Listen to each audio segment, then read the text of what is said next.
검사 측에서 제출한 그 4월 20일자 의견서의 313조 부분은 이제 뭐 저기 해당 내용이 그런 내용이 있는 건 알겠는데 아마 그거는 일단 변호인이 제출한 사검정이라도 이제 그게 유죄의 증거로 쓰일 때가 아닌가 싶고, 예. 그렇죠? 유죄의 증거가 아닐 때 뭐 그 314조 요건까지 따질 건 아니지 않나 싶어서, 그래서 그런 부분하고, 그 다음에 지금 말씀처럼 이제 특히 이제 46호 정도 그 프로그램의 뭐 이제 뭐 진정성이랄까요? 프로그램의 정확성 뭐 이런 부분들은 뭐 추가로 뭐 자료 내신 게 있어서 이런 그걸로 저희가 판단을 해보면 될 것 같고, 47, 48은 지금 특정은 안 돼 있는데 좀 특정을 못하게 된 경우에 대해서 변호인이 내신 뭐 그런 설명이 있는데 뭐 그런 부분들이 뭐 전혀 또 납득 못할 바도 아니어서 일단은 증거로는 일단 모두 채택은 하겠습니다. 다만 채택하면서 검사 측에서 얘기하는 여러 가지 특정이 안 됐다든가 예. 또 46호증에 관해서는 여러 가지 이유로 신빙할 수 없다는 의견은 저희가 증거 목록에 비고란에 그대로 기재를 하겠습니다. 기재하고 그래서 저희가 나중에 그 증거를 뭐 판단에 저희가 사용하게 되면 그 부분에 대한 판단을 기재할 것이고요. 근데 저희가 뭐 나중에 판단하는데 뭐 그거를 꼭 뭐 저기 기재할 필요가 없으면 그 부분을 따로 거시 않은 걸로 그렇게 할 테니까 그 정도로 하는 걸로 하실까요?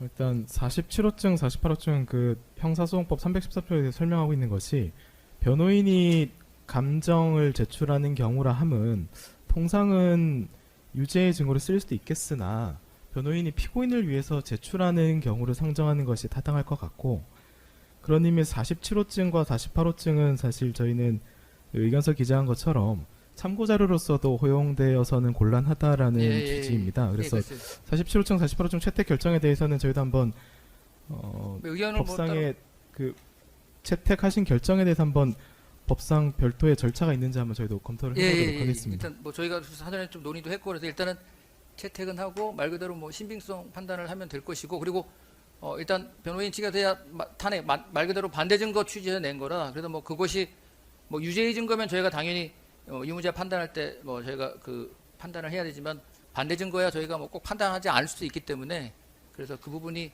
실제 저희 판단에 필요할지 안 필요할지는 또 뭐 더 저희도 검토를 해봐야 되는 그런 상황이라 일단은 뭐 채택은 하고, 말씀처럼 변호인 아니 검사 측 의견은 그 우리 서명관님 목록에다가 그 저기 4월 20일자 검사 의견서에 보면 46, 47, 48에 대해서 검사 측에서 말씀하시는 그런 증거 의견이 있거든요. 그거를 비고란에 이렇게 기재를 해 주십시오. 예, 그러면은 그 취지를 참작해서 저희가 나중에 증거에 대한 뭐 저기 신빙성 판단할 때 하고, 뭐 물론 이제 저희가 나중에 다시 검토해 봤는데 좀 채택한 것이 문제가 있고 적법하지 않다고 하면 뭐 나중에 저희가 배제 결정할 수도 있습니다. 예. 뭐 검토해서. 예. 근데 지금까지 저희가 판단한 바로는 일단 채택하고 필요하면 좀 이따가 증거조사 할 때 간단히 설명할 수 있는 기회를 드릴 테니까 예, 거기에 맞춰서 준비해 주시면 될 것 같고요. 그러면 일단 말씀처럼 증거 채택 여부까지 말씀드렸고, 그러면 재판장님 저희 오늘도 좀 추가 증거 신청이 있습니다. 최근에 이제 한덕수 총리 사건에서 총리께서 피고인 신문을 하신 자료가 이제 최근에 좀 확보가 되어가지고 아마 변호인들께서 기일별로 신청하면 등사하실 시간이 좀 부족하실 것 같아서 저희가 변호인용도 한부를 따로 좀 출력을 해서 왔습니다. 그래서 오늘 저희가 그 신청하는 한덕수 총리에 대한 피고인 신문까지 해서 저희 검찰 측 증거로 신청하고자 합니다. 잠깐만요. 이거는 피고인 신문 녹취서 언제 이루어진 거죠? 4월 7일 날 한덕수 총리 항소심. 사건에서 그렇습니다. 거기 피고인 신문 녹취서. 예. 알겠습니다. 그럼 요거 추가로 잠깐 번호는 1183, 84. 예.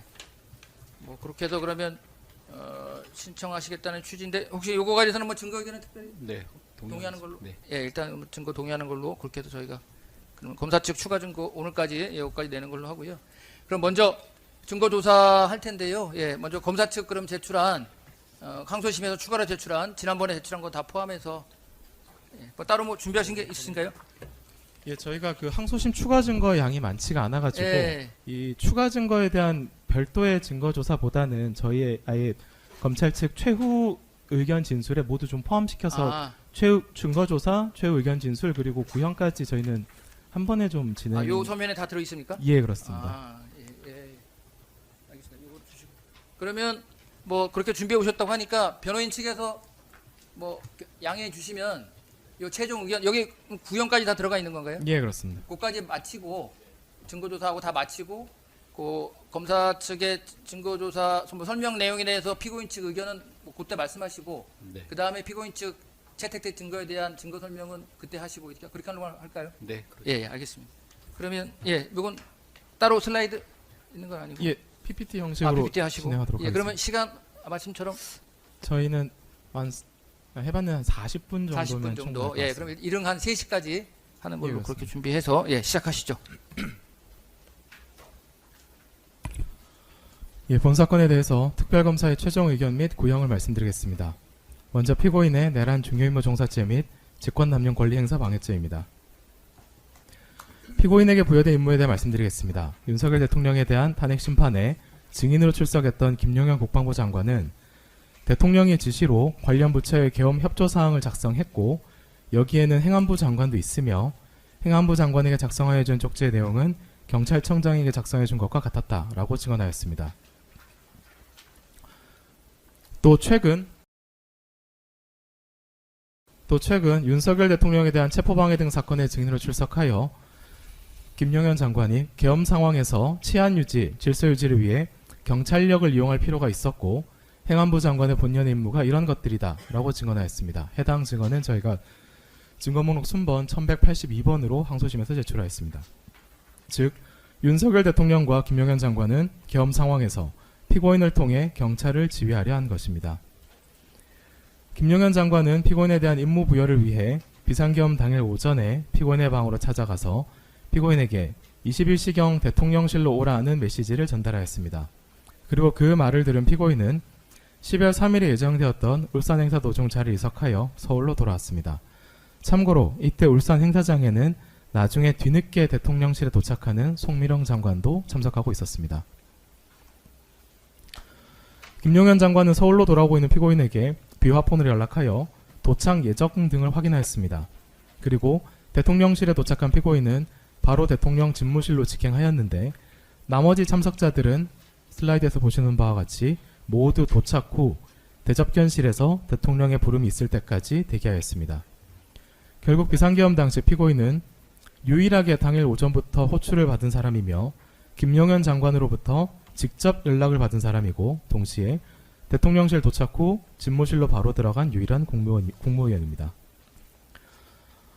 이제 피고인에게 부여된 구체적인 임무입니다. 지난 2026년 1월 21일 선고된 한덕수 총리에 대한 내란 우두머리 방조 등 사건 1심 판결에는 윤석열 등은 MBC, JTBC, 한겨레, 경향신문, 김어준 운영 인터넷신문 등 당시 정부의 비판적인 입장을 취하는 언론사에 대한 봉쇄, 단전 단수 조치를 하려고 계획하였다고 판시되어 있고 실제로 윤석열 대통령은 대통령 집무실에서 피고인에게 국회 등 주요 기관에 대한 시간대별 봉쇄 계획과 특정 언론사 단전 단수 조치를 하라는 취지가 담긴 문건을 건네주며 계엄에 따른 조치 사항을 지시하였다고 판시되어 있습니다. 해당 증거는 저희가 항소심에서 추가 증거 순번 1164번으로 제출하였습니다.